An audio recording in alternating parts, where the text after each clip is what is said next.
BFM Business, le grand journal de New York, Sabrina Quagliosi.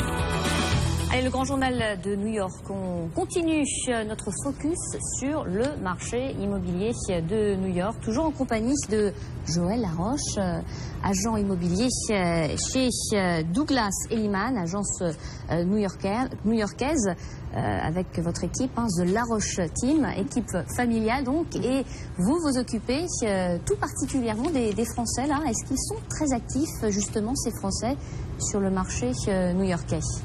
Alors en fait, ça fait quelques années, les Français ont toujours été assez actifs sur le marché new-yorkais, mais depuis quelques années, ça s'était un petit peu accentué.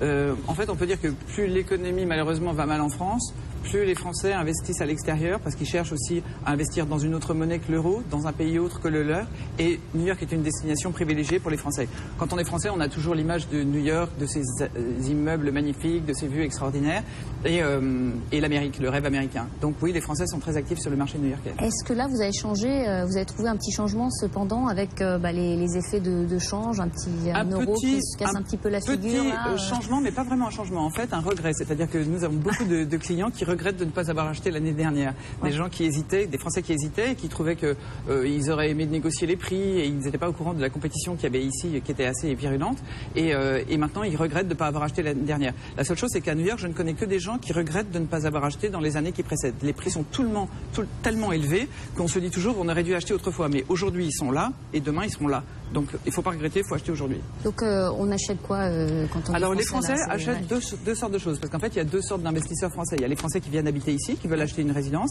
pendant laquelle ils vont habiter, et il y a les Français qui restent en France ou qui restent à l'étranger s'ils sont expatriés, qui veulent investir dans un appartement qui sera à la fois qui aura un intérêt spéculatif et un intérêt de rendement locatif.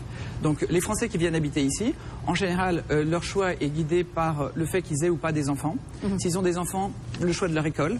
S'ils choisissent il y en a beaucoup quand même maintenant à Manhattan, même à Brooklyn. Oui, tout à fait. Non, il y a beaucoup d'écoles, mais leur logement et l'investissement immobilier va dépendre en fait du lieu où leurs enfants seront scolarisés. Si les enfants sont scolarisés à Manhattan, ils viendront habiter Manhattan, ils achèteront un appartement près de l'école, si possible, parce que c'est quand même très pratique quand on a des enfants d'habiter pas trop loin de l'école. Donc s'ils ont leurs enfants, par exemple, le lycée français, beaucoup aiment habiter à Upper East Side ou Midtown East parce que c'est très près. S'ils ont leurs enfants scolarisés dans le système francophone privé Midtown, puisqu'il y a quelques écoles là, ils aimeront habiter près de Midtown. Ouais.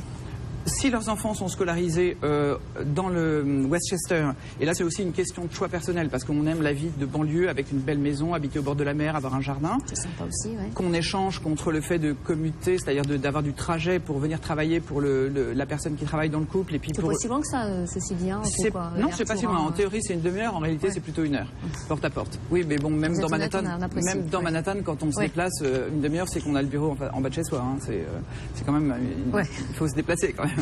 Et donc quand on est prêt et puis que le conjoint est prêt à faire le taxi parce qu'il faut amener les enfants à droite à gauche, dans ce cas les personnes habitent dans le Westchester et là on peut avoir des belles maisons avec jardin, parfois piscine, au bord de la mer, il y a une plage, on peut s'inscrire à un club de tennis et donc c'est une vie qui est très agréable et les budgets sont beaucoup moins élevés. On peut avoir, je sais pas, à 4 chambres pour le prix une chambre ou deux dans Manhattan. Ouais. Donc les prix sont très différents. Ensuite, quand les Français... Oh oui, il y a aussi des programmes bilingues dans beaucoup d'écoles publiques américaines de Manhattan et de Brooklyn. Et donc ça peut être aussi un choix. Donc on peut décider d'habiter Brooklyn, par exemple, parce que les enfants sont scolarisés dans le programme francophone de la PS 58 dans le quartier qui s'appelle Carroll's Garden, ou bien dans les enfants scolarisés sur le Upper West Side, à la PS 84, qui est une école publique avec un programme francophone. École publique, ça veut dire pas de frais de scolarité, donc c'est un avantage énorme. Ouais, les frais de scolarité, ça tourne autour de 20 000 $. Ah non, 20 000 $, c'est pour un petit qui est en pré-kindergarten, c'est-à-dire en crèche. Et après, ça augmente. Non, par exemple, le lycée, c'est plutôt dans les 40 000 et c'est une école qui n'est pas chère. Les écoles francophones privées à Manhattan sont beaucoup moins chères que les écoles privées américaines, qui sont plutôt de l'ordre de 55 000 $ par an, par année, par enfant, avant d'avoir acheté un crayon et une gomme. Donc c'est très cher. Donc, à ça, ouais. Pour revenir à l'immobilier, donc les Français qui souhaitent venir habiter à Manhattan, en général, ça dépend à la fois de l'endroit où est l'école de leurs enfants, s'ils ont des enfants. Sinon pas d'enfants, il y a les jeunes aiment beaucoup habiter Williamsburg parce que c'est très bien relié par le métro, c'est à Brooklyn. Il y a beaucoup d'activités, comme je disais, il y a beaucoup de jeunes qui habitent là-bas et c'est très agréable. C'est devenu assez cher, c'est quand même moins cher que Manhattan, mais c'est devenu assez cher. Les familles qui ont des petits-enfants qui ne sont pas scolarisés aiment habiter à Hoboken, dans le New Jersey, parce qu'ils peuvent bénéficier d'un... Est-ce que c'est le New Brooklyn, ça? On a vu ça passer Alors, non. le New Brooklyn, c'est plutôt Long Island City et Astoria dans le Queens, en bordure de la rivière et à une station de Grand Central sur la 42e rue. C'est-à-dire qu'en 5 minutes, on est Midtown.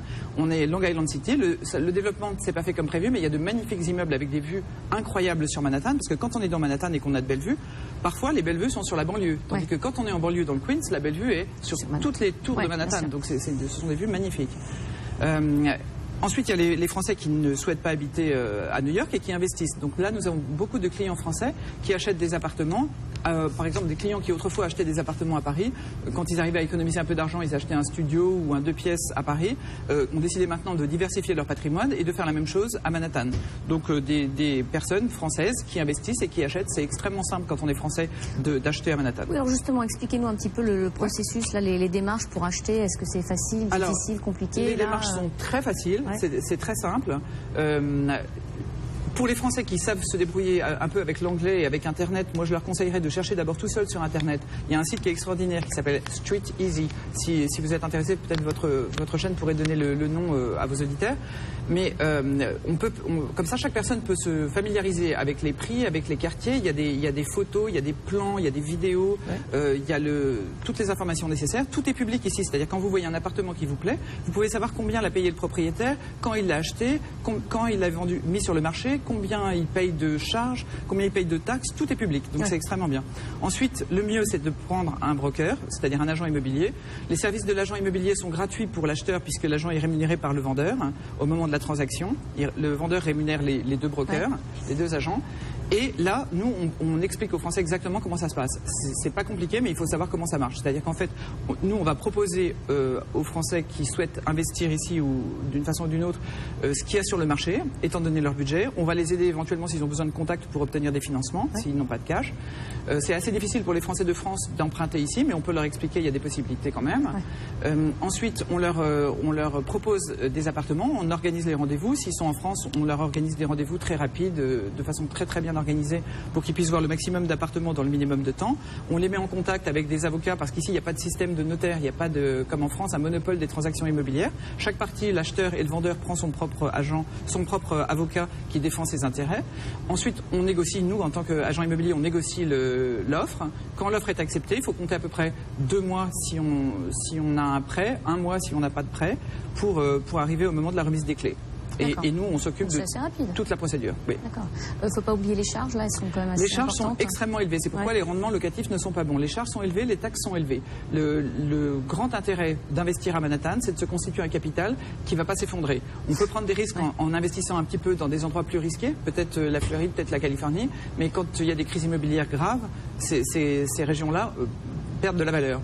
Manhattan, non. Donc c'est un endroit sûr. Les rendements locatifs, franchement, ne sont pas bons. C'est-à-dire qu'une fois que vous avez payé vos charges qui sont élevées et votre... C'est quoi, par exemple? C'est dans les 2-3%. Quand on a 3%, on est content. En revanche, il y a un avantage fiscal qui est très intéressant, qui est que quand on achète un appartement, on le met en location, on paye les charges et les taxes avec le montant des loyers, éventuellement une partie de l'emprunt. Et puis lorsque quelques années plus tard, on revend l'appartement en faisant un profit, on peut ne pas payer la plus-value, l'impôt sur la plus-value immobilière. On peut utiliser un programme qui s'appelle 1031 Exchange, c'est-à-dire 1031 échange, et on reporte au moment de la vente du second appartement le paiement des taxes sur la plus-value immobilière. Et on peut faire ça plusieurs fois. Donc c'est un avantage parce qu'on peut se constituer un patrimoine sans être plombé par les impôts au moment de la revente. Il faut faire attention. Facile d'être agent immobilier à New York. Je crois qu'il y a 27 000 brokers sur New York. Alors, je préfère ne pas savoir.